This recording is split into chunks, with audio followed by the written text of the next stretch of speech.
That is our pleasure. Ishavasyanidam sarvam.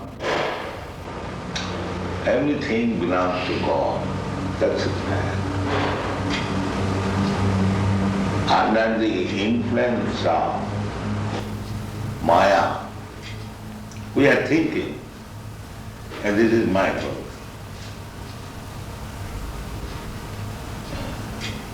Just like, suppose this cushion, where from the wood has come? Has anybody produced wood? Who has produced?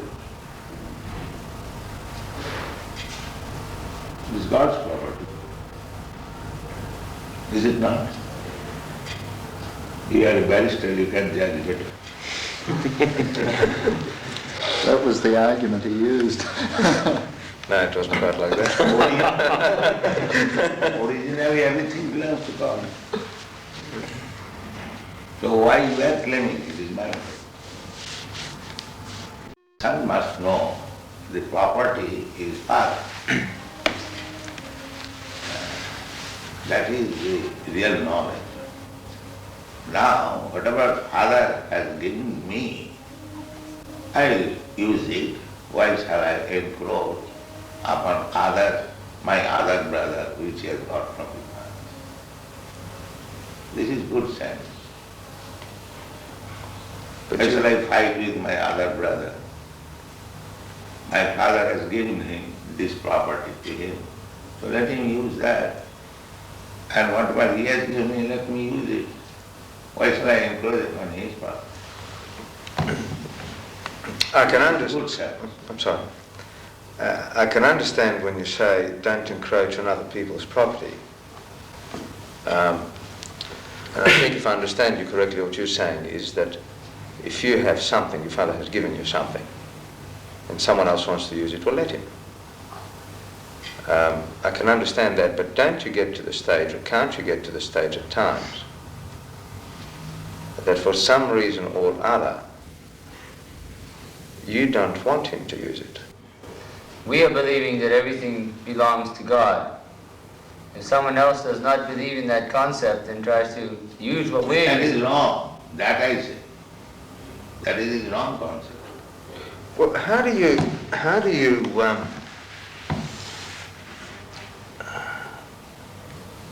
reconcile, or how do you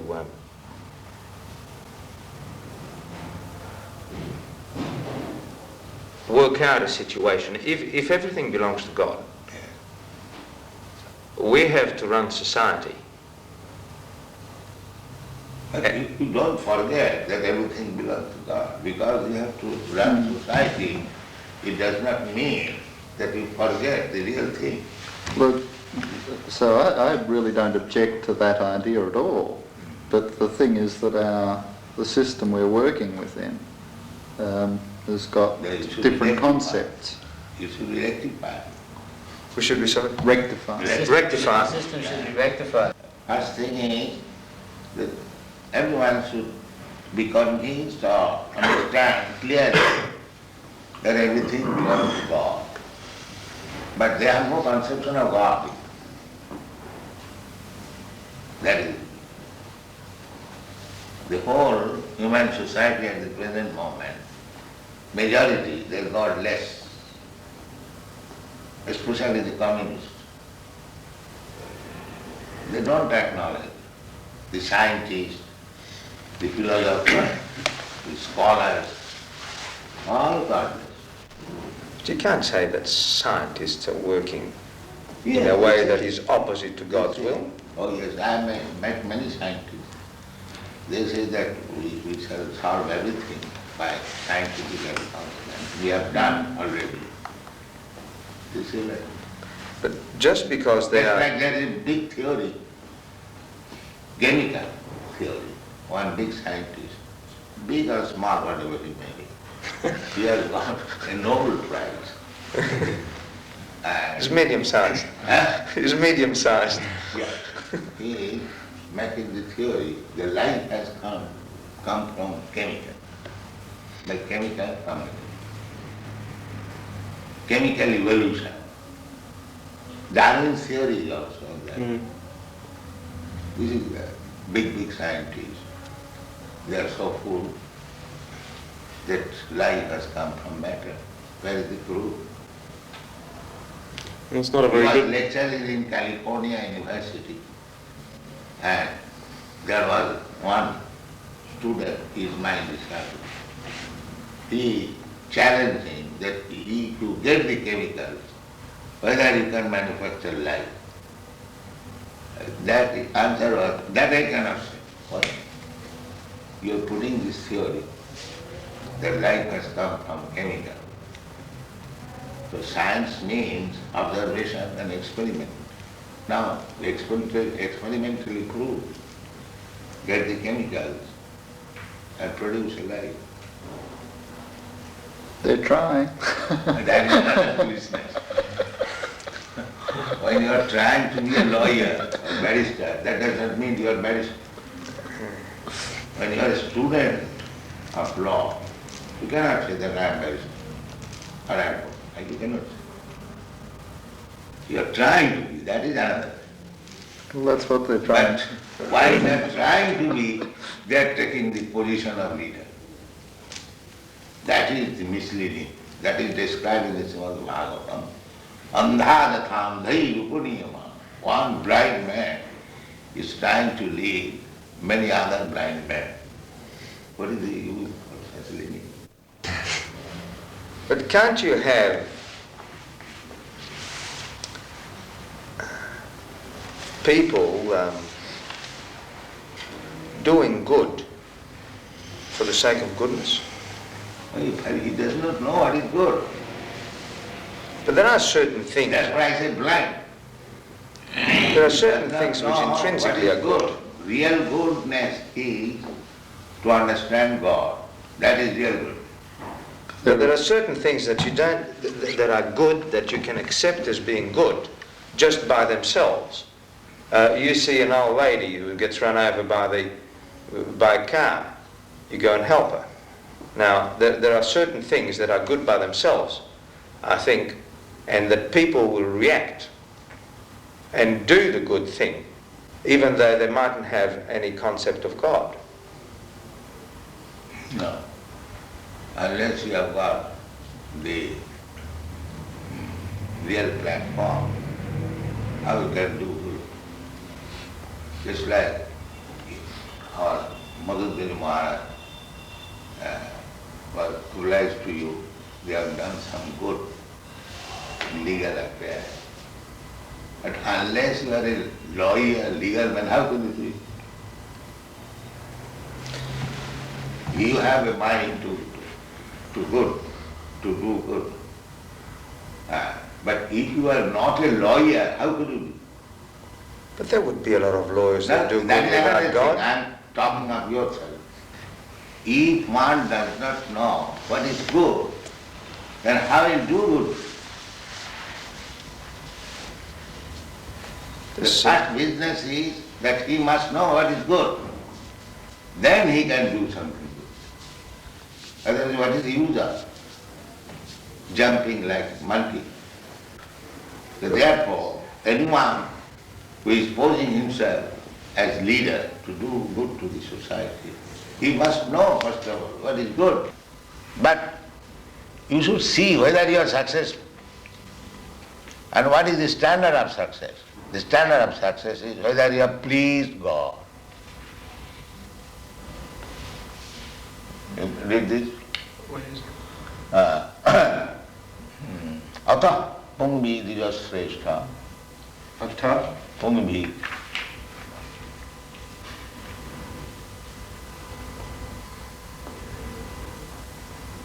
Atah pumbir dvijasreshta. Another one.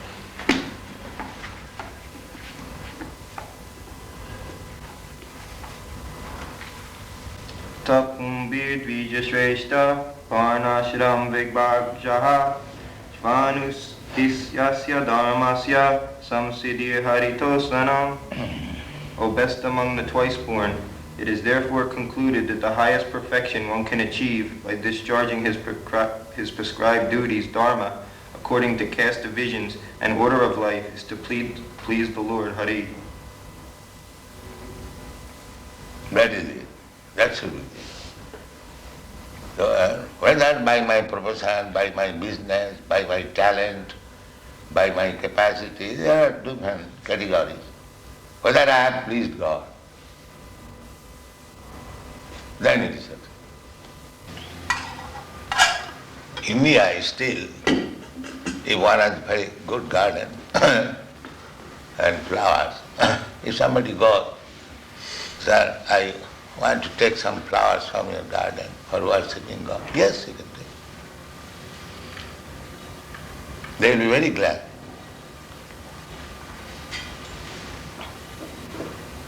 This man, his livelihood depended on those flowers, and I think his possessions were more important to him, unfortunately. It's a funny story. There's a funny follow-up to that one, and that is that the flowers were taken from two men that ran nurseries, and we had to go through an appeal finally to get home. But just before the appeal came on, the boys needed a glass house because they've got special plans, which you've got outside here. And they didn't know anything about glass houses, so they're driving around. And one said, well, let's go and find out something about glass houses. Oh, there's a nice nursery. So the car drives up, you see, and Devotee goes out, and he said, excuse me, sir, but we're interested in glass houses. He said, will you please get out of my land? Say nursery.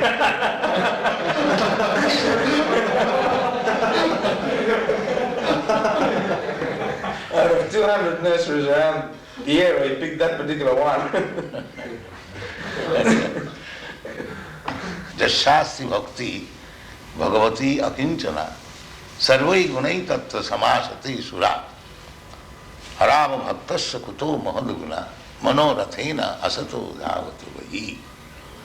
The meaning is that anyone who is God conscious, devotee, he has got all the good qualities.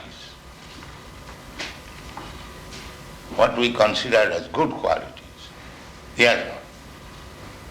And similarly, one who is not a devotee of God, he has no good quality.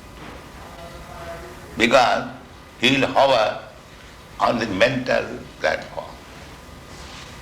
There are different platforms. Bodily concept of life, Jana, and this body. Therefore, my business is to satisfy the senses. This is bodily concept of life. And others, they are thinking, I am not this body, I am mind. Well, they are going on mental speculation, like philosophers, thoughtful men.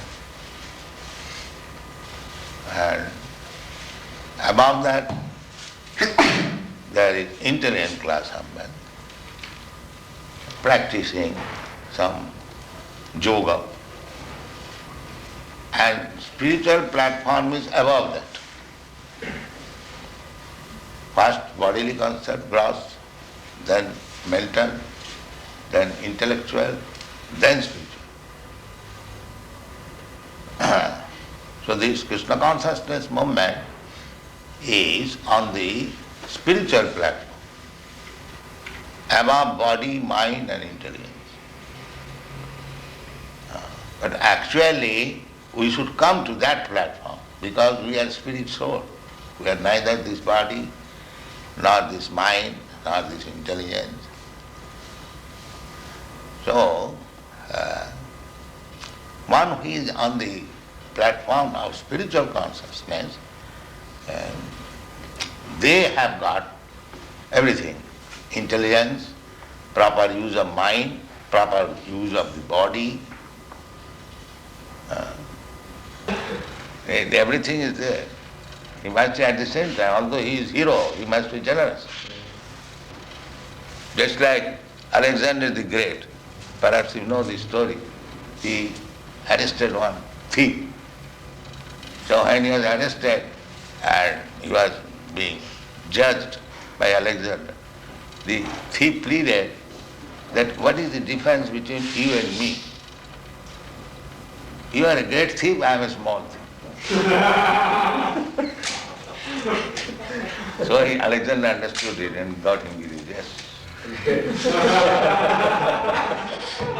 This is generosity. He must agree to the principle. Well, there's another one, the battle. Remember the big battle where the opposition, what was his name, was on the ground, and he said... Abhimanyu was surrounded by the Maharathis. There was no mercy then. So now Karna was objecting that you cannot shoot a man if he gets off his chariot.